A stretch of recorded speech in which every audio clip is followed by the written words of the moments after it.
नमस्कार दोस्तों, आपका स्वागत है हमारे YouTube चैनल ग्लांस एकेडमी पर। आज की वीडियो में हम उपस्थित हुए हैं लेकर आपके लिए प्राचीन और मध्यकालीन भारतीय इतिहास से संबंधित टॉप 20 MCQs। ये video super TET, UP TET के साथ साथ यूपी जीआईसी को ध्यान में रख के टीजीटी पीजीटी के एग्ज़ाम के साथ वनडे कंपटीशन को ध्यान में रख के बनाई गई है। इसीलिए आप वीडियो को पूरा देखिएगा, वीडियो को स्किप मत कीजिएगा और अगर वीडियो पसंद आए तो लाइक कर दीजिएगा। और इसी तरीके की अगर आप टेस्ट सीरीज करना चाहते हैं तो हमारे चैनल को सब्सक्राइब करके बेल नोटिफिकेशन को ऑन कर लीजिएगा और प्लेलिस्ट में जाके आप वहां से हिस्ट्री टेस्ट सीरीज से सारी वीडियो को देख सकते हैं। चलिए शुरू करते हैं आज के पहले प्रश्न से। पहला प्रश्न है, कौन सा मुगल शासक 2 बार गद्दी पर बैठता है? तो अगर हम बात करें बाबर, हुमायूं, अकबर, जहांगीर, तो सही जवाब हो जाएगा हुमायूं।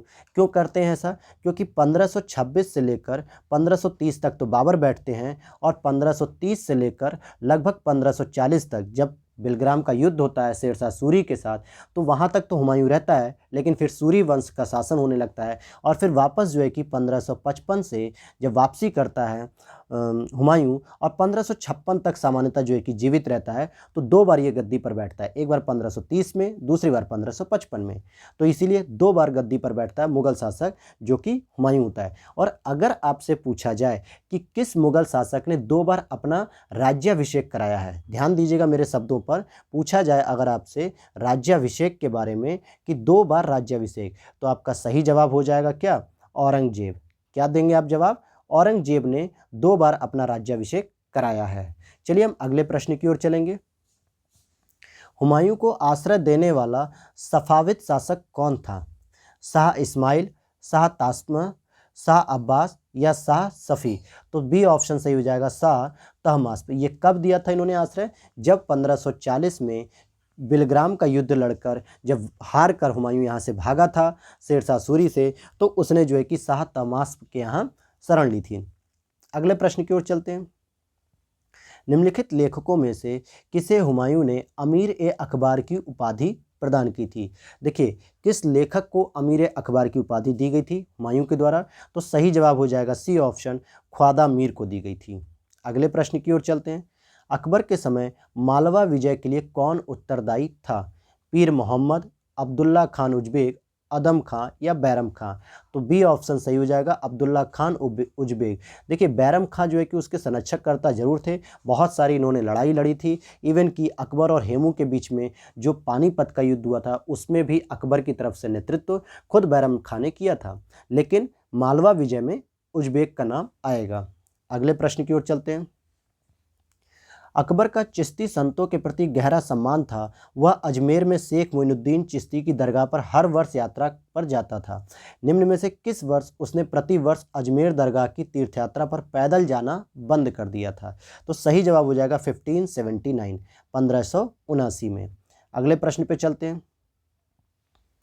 1194 के चंदावर के युद्ध में मोहम्मद गौरी ने किस भारतीय शक्ति को पराजित किया था? पृथ्वीराज चौहान, जयचंद, भीमदुती, जयपाल? तो इसका सही जवाब हो जाएगा बी ऑप्शन, जयचंद, जो कि 1194 के चंदावर के युद्ध में हार जाते हैं। और इससे पहले 1191 और 1192 के तराइन के दोनों युद्ध में मोहम्मद गौरी ने पृथ्वीराज चौहान को हराया था। अगले प्रश्न की ओर चलते हैं। भारत पर आक्रमण करने वाला प्रथम तुर्क आक्रमणकारी कौन था? सुबुक्तगीन, अलप्तगीन, मोहम्मद बिन कासिम, महमूद गजनवी? तो यहाँ पर आपको फोकस करना है कि आपसे पूछ रहा है प्रथम तुर्की। अब यहाँ पे 3 क्वेश्चन बनेंगे, ध्यान से सुनिएगा। इस क्वेश्चन का तो जवाब हो जाएगा सुबुक्तगीन। और अगर आपसे पूछता है कि पहला तुर्की आक्रमण करने वाला व्यक्ति, तब तो हो जाएगा आपका कौन? सुबुक्तगीन। और अगर आपसे पूछता है कि पहला अरबी आक्रमण करने वाला व्यक्ति, तब तो आपका हो जाएगा मोहम्मद बिन कासिम। और अगर इन दोनों को अलग अलग ना करके सीधे ये पूछ ले कि सबसे पहला मुसलमानी आक्रमण कौन सा होता है भारत के ऊपर, मुसलमान का आक्रमण, तो भी हमारा जवाब क्या हो जाएगा? मोहम्मद बिन कासिम। क्योंकि मोहम्मद बिन कासिम ने 712 ईस्वी में सबसे पहले सिंध के निकट जो है कि आक्रमण किया था मुल्तान पर। चलिए अगले प्रश्न की ओर चलते हैं। झेलम नदी के तट पर महमूद गजनवी से पराजित होने वाला भारतीय राजा कौन था? देखिए, महमूद गजनवी से पूछ रहा है, विग्रहपाल, धर्मपाल, आनंदपाल, विद्याधर? तो इसका सही जवाब हो जाएगा सी ऑप्शन, आनंदपाल। अगले प्रश्न की ओर चलें। तुर्की के आगमन के साथ भारत में किस भाषा का आरंभ हुआ? बहुत ही आसान क्वेश्चन है। उर्दू, अरबी, हिंदुस्तानी, फारसी। तो इसका सही जवाब हो जाएगा फारसी, डी ऑप्शन सही हो जाएगा।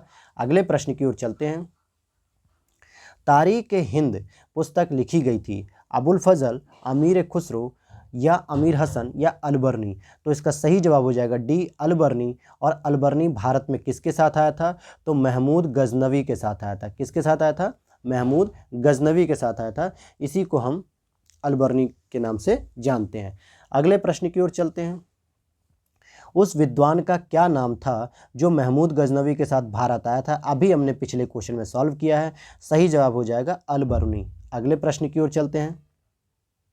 मौर्य दरबार में मिस्र के राजा टॉलमी फिलाडेल्फस का दूत कौन था? Dionysus, डाइमेकस, Megasthenes, Diodorus? तो पहला ऑप्शन सही हो जाएगा डायोनीसियस। अगले प्रश्न की ओर चलते हैं। यूनानी राजदूत मेगास्थनीज किसके दरबार में आया था? अजातशत्रु, अशोक, चंद्रगुप्त मौर्य, बिंबिसार? तो सी ऑप्शन से हो जाएगा चंद्रगुप्त मौर्य। और मेगास्थनीज किसका दूत था? तो हम यहाँ पे लिखेंगे सेल्यूकस निकेटर का। किसका था? सेल्यूकस निकेटर का वो राजदूत था। अगले प्रश्न की ओर चलते हैं। किसका विदेशी वृत्तांत मौर्य काल की जानकारी देता है? Justin, Strabo, Megasthenes, Plutarch? तो सही जवाब हो जाएगा मेगास्थनीज। और इन्होंने कौन सा विदेशी वृत्तांत यानी कौन सी पुस्तक लिखी थी? तो उसका नाम भी हो जाएगा इंडिका, जिसमें उन्होंने मौर्य साम्राज्य के बारे में पूरी विस्तार से जानकारी दी है। अगले प्रश्न की ओर चलते हैं। बिंदुसार के शासनकाल में अशोक को जिस अंचल का शासनभार दिया गया था वह था तक्षशिला, उज्जैनी, काठियावाड़? ए और बी दोनों? तो इसका सही जवाब हो जाएगा डी। जिस समय बिंदुसार जो है कि शासन कर रहा था तो उस समय अशोक को तक्षशिला और उज्जैनी का गवर्नर नियुक्त किया गया था। बाद में अशोक फिर शासन करने आता है। अगले प्रश्न की ओर हम चलते हैं। निम्नलिखित में से कौन सी संभवतः भारत में प्रयोग की जाने वाली प्रथम धातु है? तो इसका सही जवाब हो जाएगा लोहा, तांबा, सोना, चांदी? बी ऑप्शन सही हो जाएगा कि मनुष्य ने सबसे पहले तांबा की खोज की थी। अगले प्रश्न की ओर चलें। हड़प्पा सभ्यता में निम्न में किसकी जानकारी नहीं मिलती है? ढेंकली की, कुआं की, नहर या कुएं पर पुल्ली? तो डी ऑप्शन सही हो जाएगा कुएं पर पुल्ली की कोई भी जो है की जानकारी नहीं मिलती है। अगले प्रश्न पर चलें।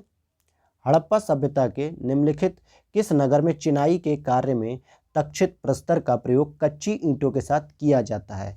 तो इसका सही जवाब हो जाएगा धौलावीरा। यही एक अपवाद है कि पूरी हड़प्पा सभ्यता में हर जगह पकी हुई ईंटों का प्रयोग किया गया है, लेकिन धौलावीरा में स्पेशली कच्ची ईंटों का हमें प्रयोग देखने को मिलता है। अगले प्रश्न की ओर चलें। मेसोपोटामिया में निम्नलिखित में किस भाषा ने सुमेरियन भाषा को प्रतिस्थापित किया? मेसोपोटामिया की बात कर रहा है। मेसोपोटामिया की सभ्यता जो दजला और फरात नदियों के बीच में जो है कि स्थापित थी। Assyrian, Akkadian, Aramaic, Greek? तो इसका सही जवाब हो जाएगा बी। अक्काडियन भाषा को, सुमेरियन भाषा को जो है कि प्रतिस्थापित किया अक्काडियन से। अगले प्रश्न की ओर चलें। चलिए हमारा लास्ट प्रश्न होगा इस सीरीज का। मेसोपोटामिया के साहित्य में निम्नलिखित में से किस स्थान का संदर्भ हड़प्पा सभ्यता के लिए अभिप्रेरित रहा होगा? महर्षि, दिलमन, मेलुहा, मकान? तो सही जवाब हो जाएगा सी ऑप्शन सही हो जाएगा, मेलुहा जो है कि अभिप्रेरित था। चलिए ये थे आपके टॉप 20 MCQs जो प्राचीन और मध्यकालीन भारतीय इतिहास से संबंधित थे। और अगर आप यहाँ तक आ गए हैं और अगर वीडियो अच्छी लगी हो तो वीडियो को लाइक करके और चैनल को जरूर सब्सक्राइब करके नोटिफिकेशन को ऑन कर लीजिएगा। चलिए इसी के साथ लेना चाहेंगे आपसे विदा। जय हिंद।